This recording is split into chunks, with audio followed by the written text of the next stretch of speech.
వాగీషాద్యా సుమనసః సర్వార్థానాముపక్రమే యం నత్వా కృతకృత్యా స్యుః తన్నమామి గజాననం. శ్రీ గణేశాయ నమః. శారదా గురుభ్యో నమః.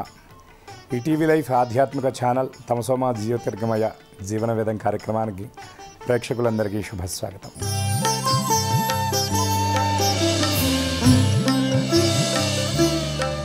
వేద ధర్మంలో ఆచరణీయమైనటువంటి విషయాలను వేద సారాన్ని సంగ్రహంగా ప్రతి వారం కూడా ఆధునిక జీవన సమన్వయంతో మనం చెప్పుకుంటూ ఉన్నటువంటి ఈ జీవన వేదం కార్యక్రమంలో పాపపుణ్యాల గురించి వేదంలో, పురాణాల్లో, శాస్త్రాల్లో అనేక చోట్ల ప్రత్యేకంగా చెప్పబడుతూ ఉంది.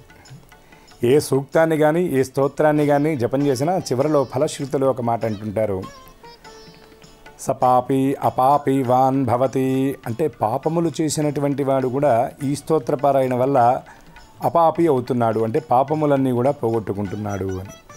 ఇంతేకాకుండా అనేక వైదిక కర్మలలో కూడా జన్మాభ్యాసాత్ జన్మ ప్రభృతి ఏతక్షణ పర్యంతం మనోవాక్కాయ కర్మభి, అంటే మనస్సు చేత వాక్కు చేత కర్మచేత చేయబడినటువంటి పాపములన్నీ కూడా నశించుగాక అని అనేక చోట్ల చెప్తూ ఉంటారు.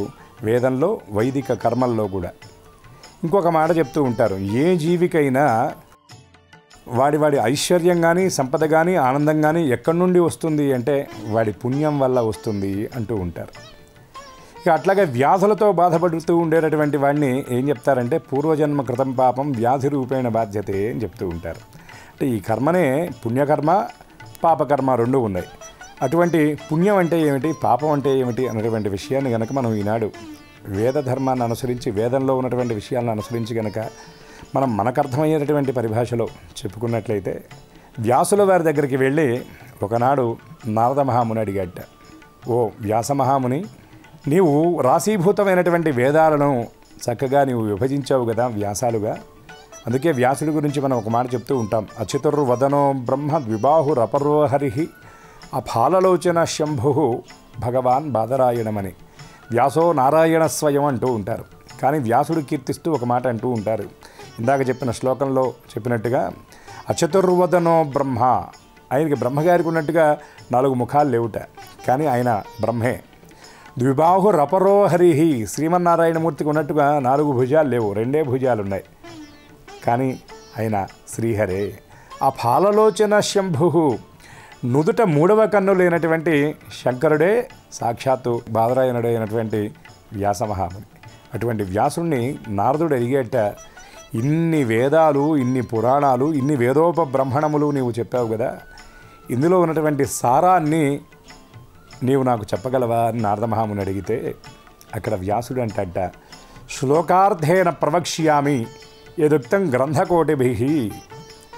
ఓ నారద, నీకు నేను ఈ సారాన్నంతా కూడా ఏదో విస్తారంగా చెప్పడం కాదు, శ్లోకార్థేన సగం శ్లోకంలోనే నీకు చెప్తాను. ప్రవక్ష్యామి యదుక్తం గ్రంథకోటిభి, అంటే 32 అక్షరాలు ఉండేటటువంటి అనుష్ఠుప్ ఛందస్సులో ఉన్నటువంటి శ్లోకంలో సగంలోనే చెబుతానన్నాడు. అక్కడికి ఆ వాక్యంలోనే 16 అక్షరాలు పూర్తయినాయి, 2 8 16. యదుక్తం గ్రంథకోటిభి, కోట్ల గ్రంథాలలో ఉన్నటువంటి సారం అంతా చెప్తానయ్యా అన్నాడు. ఏమిటా సారం అంటే, పరోపకార పుణ్యాయ పాపాయ పరపీడనం. అంటే పరులకు ఉపకారం చేస్తే అది పుణ్యం, పక్కన ఉన్నటువంటి జీవికి అపకారం చేస్తే అది పాపం. ఇది వేదంలో ఉన్నటువంటి కోట్ల గ్రంథాలలో ఉన్నటువంటి సారమని ఎవరు చెప్పారంటే సాక్షాత్తు వ్యాస భగవానుడు చెప్పాడు. పాపపుణ్యాలనేది మనిషి ఎలా చేస్తూ ఉంటాడు, ఎలా చేస్తాడంటే, పూజ అంతా అయిపోయిన తర్వాత మనం ధారార్థం చేస్తూ చెప్తాం, స్తోత్రపారాయణ అయిపోయిన తర్వాత కూడా కాయేన వాచా మనసేంద్రియైర్వా బుద్ధ్యాత్మనా వా ప్రకృతే స్వభావాత్ కరోమి యద్యత్ సకలం పరస్మై నారాయణాయేతి సమర్పయామి. నేను చేసినటువంటి కర్మలో, నేను చేసినటువంటి ఈ కార్యక్రమంలో నేను చేసినటువంటి పాపములన్నీ కూడా నశించుగాక. అంతేకాకుండా మనసా వాచా కర్మణ, మనస్సు చేత వాక్కు చేత కర్మ చేత ఇంద్రియముల చేత ప్రాకృతికమైనటువంటి స్వభావము చేత చేసినటువంటి పాపములన్నీ కూడా నశించుగాక. నేను చేసినటువంటి ఈ కొద్ది కర్మ అయినా సరే భగవదర్పణం చేస్తున్నాము అని చెప్తారు. ఈ పుణ్యములు కూడా ఎట్లా చేస్తారంటే మనస్సు చేత వాక్కు చేత ఇంద్రియములు లేదా కర్మల చేత అని చెప్పబడుతుంది. మనస్సు చేత చేసేటటువంటి పాపం ఎలా ఉంటుందండి అన్న విషయాన్ని కనుక మనం గమనిస్తే, చేసేటటువంటి ఏ పని అయినా సరే మనస్సు పెట్టి చేయాలి. మనస్సు సంలగ్నం లేకుండా ఏ పని చేసినా ప్రయోజనం లేదు. అందుకే పెద్దలు ఒక మాట అంటూ ఉంటారు, చిత్తం శివుడి మీద, భక్తి చెప్పుల మీద అని. అంటే మనం చేసేటటువంటి పని మీద మనస్సుని కనుక ఏకాగ్ర చిత్తంతో మనస్సుని ఆ పని మీద పెట్టకపోతే చేసేటటువంటి పని తాలూకు పరిపూర్ణమైనటువంటి ప్రయోజనం మనకి రాదు. పాపం పుణ్యం గురించి, మనస్సుతో చేసేటటువంటి పాప పుణ్యాల గురించి మనకు ఒక అద్భుతమైనటువంటి కథ ఉన్నది. ఏమిటా కథ అంటే, ఒక గ్రామంలో ఒక మంచి పేరు పొందినటువంటి ఒక పండితుడు ఉండేవాట. ఆయన సాంగోపాంగంగా వేదాధ్యయనం చేశాడు, అనేక శాస్త్రాల అధ్యయనం చేశాడు. ఆ ప్రాంతంలో, ఆ పరిగణలో, ఆ చుట్టుపక్కల అటువంటి పండితుడు ఇంకెవరూ లేరు. ఎంతోమంది దూర ప్రాంతాల నుండి కూడా ఆ పండితుడు దర్శనం కోసం వచ్చేవాళ్ళు. వేరే పండితులు కూడా ఆయన కంటే తక్కువ స్థాయి వాళ్ళు, ఎక్కువ స్థాయి వాళ్ళు అన్నటువంటి భేదం లేకుండా అనేక విషయాలు తెలుసుకోవడం కోసం ఆ విప్రోత్తముడి యొక్క దర్శనానికి వచ్చేటటువంటి వాళ్ళట. చక్కగా సాగిపోతున్నటువంటి ఆయన జీవనంలో అనుకోకుండా జరిగినటువంటి సంఘటన ఏమిటి అంటే, ఆయన ఎదురుగా ఉండేటటువంటి ఇంట్లో ఖాళీగా ఉండడం చేత ఒక వేశ్య ఆ ఇంటికి ప్రవేశించిందట. ఆ ఇంట్లో నివాసం ఉంటున్నటువంటి ఆ వేశ్యాగృహానికి అనేక మంది ఆ గ్రామంలో ఉన్నటువంటి వాళ్ళు, సంపన్నులు వచ్చిపోతూ ఉండేవాళ్ళట. నిరంతరం ధర్మానుసక్తుడైనటువంటి ఈ బ్రాహ్మడికి ఆ వేశ్య అక్కడికి వచ్చిన తర్వాత మనస్సు కొద్దిగా ఖిలమైంది. ఆ వచ్చిపోయేటటువంటి వాళ్ళందరినీ చూస్తూ ఉన్నట్ట రోజు అదంతా గమనిస్తూ ఉండేవాడు. గమనిస్తూ మనస్సులో అనుకునేవాడట, ఆహా ఈవిడ ఎంత అదృష్టవంతురాలు, రోజు అనేక మంది ఈవిడ దగ్గరకు వచ్చి వెళుతూ ఉంటారు, డబ్బుకి డబ్బు, సుఖానికి సుఖం అని ఈ విధంగా భావన చేస్తూ ఉండేవాట. కానీ ఎప్పుడైనా ఆ వేశ్య బయటకు వచ్చి చూసినప్పుడు ఆ విప్రోత్తముడిని చూచి, ఆ ఇంటిని చూచి నమస్కారం చేసుకునేదిట. ఎంత పుణ్యం చేశాడో ఈ మహానుభావుడు, ఇన్ని శాస్త్రాలను అధ్యయనం చేశాడు, ఇంత విద్యను అధ్యయనం చేశాడు, ఎక్కడెక్కడి నుండో ఉన్నటువంటి వాళ్ళందరూ ఈయన దర్శనం కోసం వచ్చి వెళుతూ ఉంటాడు. ఏమిటో కదా, ఎంత ఉత్కృష్టమైనదో కదా ఈయన జన్మ, భగవంతుడు ఎంత గొప్పగా ఈయనని అనుగ్రహించాడు అని ఆవిడ భావన చేస్తూ ఉండేది. తర్వాత కొంతకాలం గడిచిపోయింది. ప్రారబ్ధవశాత్తు యాదృచ్ఛికంగా ఇద్దరికీ ఒకేసారి భగవంతుడి నుండి పిలుపు వచ్చింది. అంటే వాళ్ళిద్దరికీ మరణం ఆసన్నమైంది. ఆ మరణ సమయం వచ్చిన తరువాత బ్రాహ్మడింటికి యమదూతలు వచ్చారట, ఆ వేశ్య ఇంటికి విష్ణుదూతలు వచ్చారట. ఇదేమిటి అని ఆ బ్రాహ్మడు అడిగాట, అదేమిటి అక్కడికి విష్ణుదూతలు వెళ్ళారు, ఇక్కడికి యమదూతలు వచ్చారు, మీరు రాంగ్ అడ్రస్లోకి వచ్చారు, ఒక్కసారి మీ అడ్రస్ చూసుకోమంటే అప్పుడు యమదూతలు చెప్పారట, మేము రాంగ్ కాదయ్యా, నీవు రాంగ్ ట్రాక్లో ఉన్నావు. అదేమిటి అన్నట్ట, నేను సాంగోపాంగంగా వేదాధ్యయనం చేశాను, తెల్లవారుజామున లేచిన దగ్గర నుండి అనేకమైనటువంటి అనుష్ఠానాదులు చేసేవాడిని, దేవతార్చన చేయకుండా కనీసం కాఫీ కూడా తాగేటటువంటి వాడిని కాదు, నా దగ్గరికి మీరు రావటం ఏమిటి అంటే అప్పుడు యమదూతలు చెప్పారట, ఓ మహానుభావ, ఇంతకాలం నీవు ఎన్ని పుణ్యాలు చేసినప్పటికీ కూడా ఆ ఎదురుగా వేసి వచ్చిన తర్వాత ఆవిడని చూస్తూ నువ్వు ఆవిడ చేసేటటువంటి కర్మల గురించి ఆలోచించావు, ఆవిడ పొందేటటువంటి సుఖం గురించి ఆలోచించావు, ఆవిడ సంపాదించేటటువంటి డబ్బు గురించి ఆలోచించావు తప్ప నీవు చేసేటటువంటి కర్మ, భగవంతుడు నీకు ఇచ్చినటువంటి సదవకాశాన్ని, నీకు ఇచ్చినటువంటి సౌభాగ్యాన్ని గురించి నీవు ఆలోచించలేదు. చేసేటటువంటి పని మీద నీవు మనస్సు సంలగ్నం చేయకుండా నీ మనస్సంతా అక్కడ ఉంది కాబట్టి ఆవిడ కర్మనంతా నీవు పంచుకున్నావయా. ఆవిడ అటువంటి ఆ వృత్తిలో ఉన్నప్పటికీ కూడా దాని మీద మనస్సు పెట్టకుండా నిన్ను చూచిన ప్రతిసారి ఆహా ఎంత అదృష్టవంతుడో, నాకు ఇటువంటి జన్మ రాలేకపోయింది అని ఆవిడ మనస్సంతా దీని మీద ఉండేది. అందుకని నీ పుణ్యమంతా ఆవిడకి వెళ్ళింది. ఆవిడ కర్మ యొక్క ఫలితాన్ని నువ్వు పొందావంటే మనం దీన్ని బట్టి గ్రహించవలసినటువంటి విషయం ఏమిటి అంటే, మనం చేసేటటువంటి పని మీద మనస్సు సంలగ్నం చేయాలి. ఏదో అవతల వాళ్ళకి ఏదో ఉందని వాళ్ళ భావన మనం ఎప్పుడు కూడా చేయకూడదు. భగవంతుడు మనకి ఇచ్చినటువంటి దానితో మనం సంతోషపడాలి. మన మనస్సు అనేది స్థిరంగా ఉండాలి అనేటటువంటి విషయం ద్వారా మనం గ్రహించాలి. అంటే మనస్సు వల్ల కూడా మనం పాపకర్మని చేస్తాము, అంటే మనస్సులో చెడు ఆలోచన వల్ల కూడా మనం పాపాన్ని పొందుతాము అనేటటువంటి విషయాన్ని మనం గ్రహించాలి. ఇవాళ చాలామంది దేవాలయాలకు వెళుతున్నారు, దేవాలయాల్లో అనేకమైనటువంటి పూజలు చేస్తున్నారు, యజ్ఞయాగాది క్రతువులు అనేక చోట్ల జరుగుతూ ఉన్నాయి. కానీ ఎందుకు ఇంకా ఇన్ని రకాల నేరాలు ఘోరాలు ప్రపంచంలో జరుగుతున్నాయి, ఇన్ని రకాల పేర్లు తెలియనటువంటి వ్యాధులు ప్రబలుతున్నాయి, ప్రజలు అనేక రకాలైనటువంటి కష్టాలు ఎందుకు అనుభవిస్తున్నారు అని అంటే, దానికి పెద్దలు చెప్పేటటువంటి సమాధానం ఏమిటంటే, ఎవరికీ చేసేటటువంటి పని మీద శ్రద్ధ లేకపోవడం, ఈ చేసేటటువంటి పని ఇటువంటి ఫలితాన్ని ఇస్తుంది అనేటటువంటి విశ్వాసం లేకపోవడం కూడా దీనికి కారణం. అంటే దాని మీద మనస్సు లేదు చేసేటటువంటి వాడికి అని మనం గ్రహించాలి. పార్వతీదేవి స్వయంగా పరమేశ్వరుణ్ణి ఈ ప్రశ్న అడిగింది. అప్పుడు పరమేశ్వరుడు చెప్పాడు, ఓ పార్వతి, ఇది నేను వాగ్రూపంలో సమాధానం చెప్పడం కాదు, నీకు ప్రత్యక్షంగా చూపిస్తాను పద అని చెప్పి కాశీ మహానగరంలో అవిముక్త క్షేత్రంగా చెప్పబడేటటువంటి వారణాసి క్షేత్రంలో గంగానది తీరంలో ఒక స్నానఘట్టం దగ్గరికి వెళ్ళారట. వెళ్ళి పార్వతి చూస్తూ ఉండు, నేను చెప్పింది చేయమని చెప్పి శరీరం అంతా వాళ్ళు ఒక వేరే రూపాన్ని ధరించారు. ఎటువంటి రూపాన్ని అంటే శరీరం అంతా దుర్గంధం వెదజల్లుతూ బురదతో కూడినటువంటి వస్త్రాలు ధరించారట. ఒక చిన్న గుంటలో ఆ పరమేశ్వరుడు ఒక వృద్ధ వ్యక్తిగా, అంటే ఒక ముదుసలి వ్యక్తిగా ఆ గుంటలో కూర్చున్నట్ట. పక్కనున్నటువంటి ఆ వృద్ధ స్త్రీ, ఆయన భార్య రోధిస్తూ ఉందిట, అయ్యా నా భర్తను ఎవరైనా కాపాడండి, ఈయన ఈ మురికి గుంటలో పడ్డాడు అని. గంగానదిలో నుండి స్నానం చేసి వెళుతూ వస్తూ ఉండేటటువంటి వాళ్ళు అక్కడ చూసి ఆగారట. ఆగి ఆయన్ని పైకి లాగేటటువంటి ప్రయత్నం చేస్తూ ఉన్నప్పుడు ఆ వృద్ధుడు చెప్పాట, నా చెయ్యి ఎవరైనా పట్టుకొని పైకి లాగాలనే ప్రయత్నం కనుక చేస్తే నా పాపాలు మీకంటుకొని మీరు చేసినటువంటి ఆ గంగా స్నాన ఫలమో లేకపోతే మీ పుణ్యాలు నాకు వస్తాయి అని చెప్పాట. చాలామంది మనకెందుకు ఈ గోళ అని చెప్పనని పక్కకు తప్పుకొని వెళ్ళిపోయారు. మనం ఇవాళ ప్రపంచంలో చాలామందిని చూస్తూ ఉంటాం. ఏదైనా జరిగితే, ఇబ్బంది కలిగితే, చిన్న ప్రమాదమో జరిగితే అందరూ చూచి సెల్ ఫోన్లో బంధించి దాని మీద ఏదో సోషల్ మీడియాలో పెట్టి దాని ప్రచారం కోసం ప్రాకులాడేవాళ్ళే తప్ప నిజంగా ఆ పరిస్థితి వాళ్ళకి ఎందుకు వచ్చింది, వాళ్ళని రక్షిద్దాం, కాపాడదాం అనే ప్రయత్నం చేసేటటువంటి వాడు కరువైపోయారంటంలో ఎటువంటి ఆశ్చర్యం లేదు. కానీ అక్కడో ఇక్కడో సహృదయులు, సౌమనస్కులు ఉన్నారు కాబట్టి ఇంకా ప్రపంచం నడుస్తూ ఉందని ఆ విషయాన్ని కూడా మనం జ్ఞాపకం చేసుకోవాలి. ఇలా స్నానం చేసి పైకి వెళ్ళేటటువంటి వాళ్ళు చాలామంది ఆ మాట విని ఆయన్ని కాపాడకుండా దూరంగా వెళ్ళిపోతూ ఉన్నారు. కానీ ఒక్కడొచ్చాడు, ఆయన్ని పైకి లాగడానికి ప్రయత్నం చేశాడు. చేస్తే ఆయన మళ్ళీ చెప్పాడు, నా పాపాలన్నీ నీకు అంటుకుంటాయి అన్నాడు. అంటే ఆయన అయినా పర్వాలేదు అన్నట్ట. ఎందుకు నీకు ఇంత ధైర్యం అంటే, ఇదిగో నేను వచ్చాను, గంగలో మునిగాను, నా పాపాలన్నీ పోయినాయి.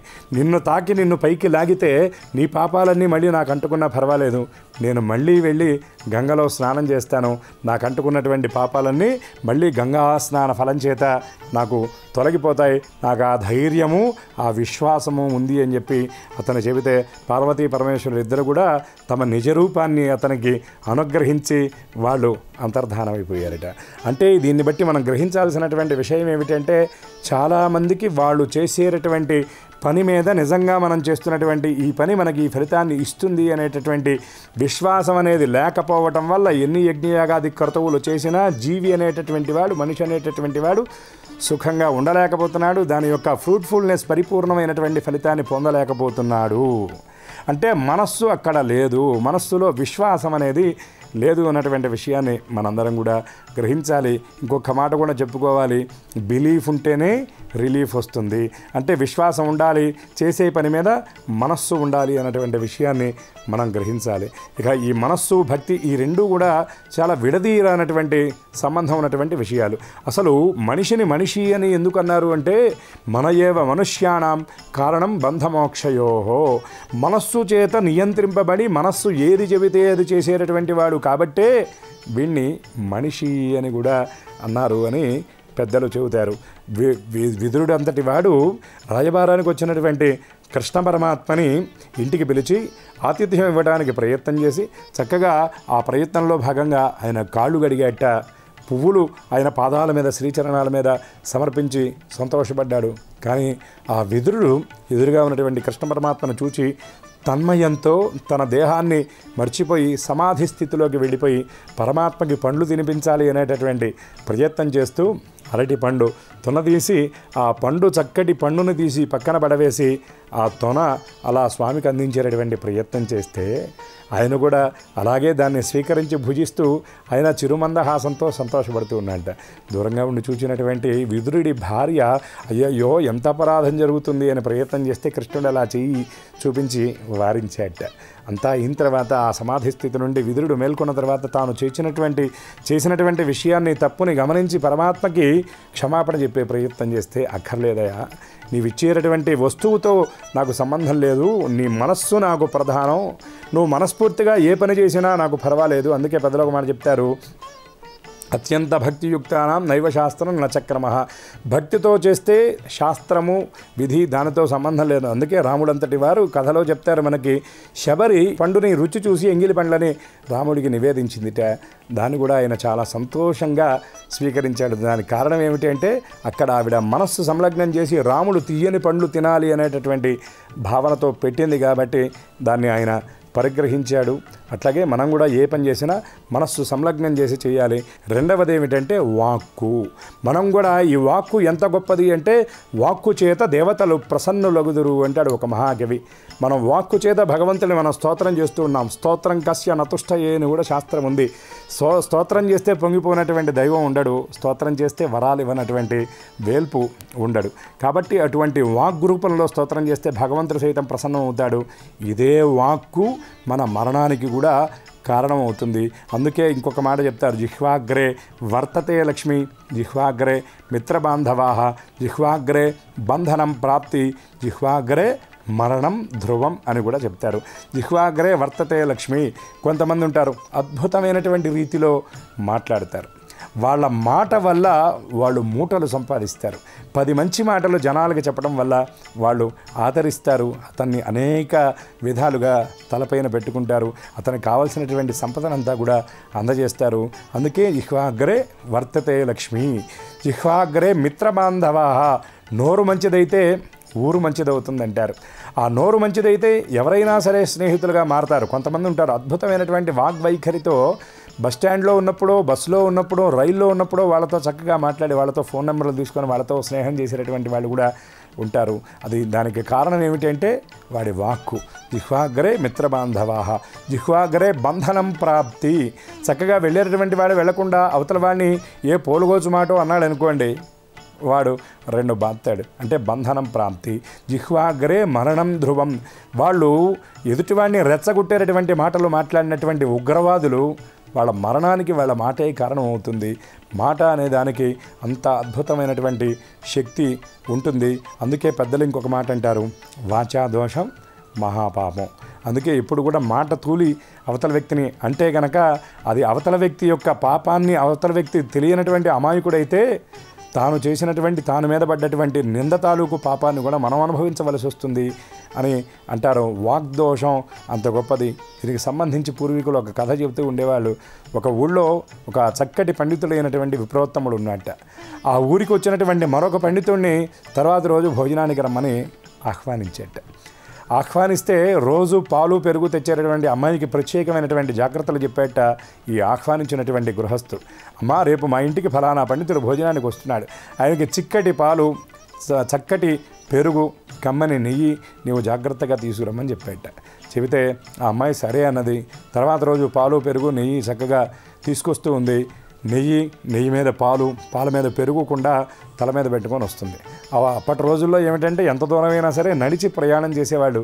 కాబట్టి అలా వస్తూ ఉన్నటువంటి క్రమంలో ఆ పెరుగు పాత్ర మీద పైన ఆచ్ఛాదనగా వేసినటువంటి వస్త్రం గాలికి తొలగిపోయింది. పైన ఉండేటటువంటి వస్త్రం కాబట్టి ఈ అమ్మాయి కంటికి కనబడలేదు.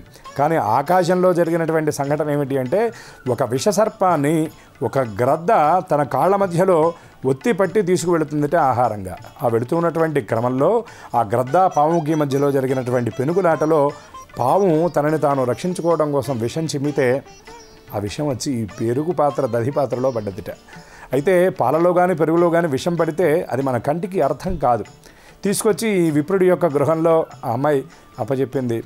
ఎక్కడైనా మన సంప్రదాయంలో ఏమిటంటే అభ్యాగత స్వయం విష్ణువు అని అతిథి దేవో భవ అని చెప్పినటువంటి ధర్మం మనది. కాబట్టి వచ్చినటువంటి అతిథికి ముందు భోజనం పెట్టాలి. కాబట్టి చక్కగా భోజనం పెట్టి ఆ భోజనం అంతా పూర్తయ్యేటటువంటి క్రమంలో భోజన సమాపనంగా పెరుగు వేశారు. ఆ పెరుగు కలుపుకొని చక్కగా బ్రాహ్మడు భోజనం చేశాడు. భోజనం అంతా అయిపోయిన తర్వాత ఆ బ్రాహ్మణి గృహంలో విశ్రాంతి తీసుకుంటూ ఉన్నటువంటి ఆ పండితుడు నిద్రలో ఉన్నటువంటి వాడు నిద్రలోనే ఆ శ్రీమన్నారాయణమూర్తి శ్రీచరణాలకు దగ్గరికి పయనం చేశాట. అంటే ప్రాణత్యాగం చేశాడు. ఎందుకు ఇలా జరిగిందో ఎవరికీ అర్థం కాలేదు. ఏం చేయాలో అర్థం కాలేదు. యమధర్మరాజు ఈ బ్రాహ్మడు చనిపోయినటువంటి దాని తాలూకు దోషాన్ని ఎవరి మీద వెయ్యాలి అని ఆలోచన చేశాట. చిత్రగుప్తుడు యమధర్మరాజు ఎంత యోచించినా దానికి పరిష్కారం దొరకలేదు. పాముది తప్పందామా, ఆ పాము తన ప్రాణాన్ని సంరక్షించుకునేటటువంటి క్రమంలో భాగంగా విషం చిమ్మింది. పోనీ గ్రద్దది తప్పందామా, గ్రద్ద తన ఆహారాన్ని తను పట్టుకొని వెళ్ళిపోతుంది. పోనీ పెరుగు పాత్ర తీసుకొచ్చినటువంటి ఆ అమ్మాయిది సమస్య, ఆ తనది దోషం అందామా, పాపం తనకు తెలియదు తలపైన ఏం జరుగుతుందో. పోనీ భోజనం పెట్టినటువంటి బ్రాహ్మడి భార్య వడ్డించినటువంటి ఆవిడది తప్పందామా, అందులో విషం ఉందని ఆవిడికి తెలియదు. పోనీ భోజనానికి పిలిచినటువంటి బ్రాహ్మడిది తప్పందామా? బ్రాహ్మడు ఏదో పాపం సాటి పండితుడిని ఆదరించినటువంటి ధర్మంలో భాగంగా భోజనానికి పిలిచాడు, అతని తప్పు ఏమీ లేదు. ఇలా కొంతకాలం గడిచింది. ఈ విషయం ఆ నోట ఈ నోట పాకింది. పల్లెటూళ్ళలో అప్పట్లో ఉండేవి అరుగులు అని, వాటిని రచ్చబండ అని కూడా అనేవాళ్ళు. ఇవాళ జీవిత పరుగులో అరుగు మరుగున పడిపోయింది. ఇవాళ ఎక్కడ అరుగులు కనబడవు. కానీ అక్కడ సాయంకాలం అయ్యేటప్పటికి చల్లటి సమయంలో ఆ మర్రి చెట్టో రావి చెట్టో వేప చెట్టో ఉంటే అక్కడ అందరూ నలుగురు చేరేవారట. ఆ నోట ఈ నోట పడి ఆ నలుగురు దగ్గరికి ఈ విషయం వస్తే వాళ్ళల్లో ఒక మహానుభావుడు అన్నట్ట, అయ్యయ్యో బంగారం లాంటి పండితుడిని బ్రాహ్మణుడు భోజనానికి పిలిచి ఏదో పెట్టి సావగొట్టాడు అన్నట్ట. వెంటనే యమధర్మరాజు ఆలోచించి చిత్రగుప్త ఈ దోషాన్ని వాడి మీద రాయమని చెప్పాట. అంటే ఏమిటంటే అసలు ఏం జరిగిందో ఎవరికి తెలియకపోయినా వాడు వాచాదోషము చేత, వాక్కు చేత అవతల వాడిని నిందించాడు కాబట్టి ఆ వాచాదోషము చేత ఆ హత్య నేరం ఇతని మీద మోపబడింది. అంటే మనం తెలుసుకోవాల్సినటువంటి విషయం ఏమిటంటే ఎదుటి వాళ్ళని మాట్లాడేటప్పుడు 1కి 10 సార్లు ఆలోచించాలి. వాచాదోషం మహాపాపం ఉన్నటువంటి విషయాన్ని మనందరం కూడా గ్రహించాలి. ఇక మూడవదైనటువంటి అంటే మనస్సు చేత చేసేటటువంటి పాపం గురించి చెప్పుకున్నాం, వాగ్రూపంలో చేసేటటువంటి పాపం గురించి చెప్పుకున్నాం. ఇక కర్మణ, కర్మల చేత చేసేటటువంటి పాపం గురించి కనుక మనం చెప్పుకున్నట్లయితే మనందరికీ తెలుసు, చక్కని రామభక్తుడు రామదాసు వారు. మన తెలుగువారి పుణ్యాల పంట ఏమిటంటే మనకి 3 రాజులు ఉన్నారు. ఎవరా 3 రాజులు అంటే రాగములు గూర్చే కాకర్ల త్యాగరాజు, గుడులు గట్టించే కంచెర్ల గోపరాజు, భాగవతమును విరచించి తరించే బమ్మెర పోతరాజు, రాజులు ఈ 3 భక్తి సామ్రాజ్యమునకు అని. మన తెలుగువారి భక్తి సామ్రాజ్యానికి రాజులు ఎవరంటే 3. ఎవరా 3 అంటే త్యాగయ్య గారు, రామదాసు గారు, పోతన గారు. అటువంటి ఆ 3లో ఆ రామదాసు గారు చాలా విశిష్టమైనటువంటి మహానుభావుడు. ఆ మహానుభావుడు రాముడి కోసం అద్భుతమైనటువంటి దివ్యమైనటువంటి సుందర మందిరాన్ని ఆయన చక్కగా నిర్మాణం చేశాడు. ఆ నిర్మాణం చేసినటువంటి ఆ మహానుభావుడు ప్రభుత్వానికి చేరాల్సినటువంటి ప్రజాధనాన్ని దుర్వినియోగం చేసి దేవాలయాన్ని నిర్మాణం చేశాడు అనేటటువంటి శిక్షకుగాను ఆయన బంధికానాలో బంధింపబడితే ఎందుకు ఇంతటి మహాభక్తుడు ఇంతటి ఘోరమైనటువంటి శిక్షని అనుభవించాడు అని ఆలోచిస్తే మన పెద్దలు దీని వెనకాల ఉన్నటువంటి ఆంతర్యాన్ని కథారూపంలో చెప్పారు. రామదాసస్వామి వారు కొన్ని నిమిషాల పాటు ఒక అద్భుతమైనటువంటి సుందరమైనటువంటి శుకాన్ని రామచిలుకని పంజరంలో బంధించాడట. అందుకని ఆ చేసినటువంటి కర్మకు ఫలితంగా ఆయన అన్ని సంవత్సరాల పాటు ఎన్ని నిమిషాలైతే బంధించాడో అన్ని సంవత్సరాల పాటు ఆయన బంధికానాలో బంధింపబడ్డాడు. అంటే రామదాసే కాదు, ఎవరైనా సరే చేసిన కర్మము చెడని పదార్థము అని మనందరం గ్రహించాలి. కాబట్టి మనస్సు చేత, వాక్కు చేత, కర్మ చేత ఎటువంటి పాపములు ఆచరించకుండా మనస వాచ కర్మణ శ్రీహరి పాదాలను భజించి పుణ్యమును మాత్రమే మనందరం కూడా చేసి పుణ్య సంపద చేత అందరూ తరించాలి అని ఈ పాపపుణ్యాల గురించి మనస్సు చేత, వాక్కు చేత, కర్మ చేత చేసేటటువంటి ఈ కర్మల గురించి, పుణ్యాల గురించి వేదంలో అనేక చోట్ల చెప్పబడుతుంది. ఈ వేదసార సంగ్రహమైనటువంటి విషయాలను అందరూ గ్రహించి ఆచరణ చేస్తారని ఆశిస్తూ వేదమాత యొక్క దివ్యకృప అందరికీ పరిపూర్ణంగా ఉండాలని శ్రీమాత శ్రీచరణాలను ప్రార్థిస్తూ స్వస్తి. ఈ కార్యక్రమాన్ని తిరిగి చూడాలనుకుంటే www.youtube.com/ETV Life Spiritual లో చూడవచ్చు.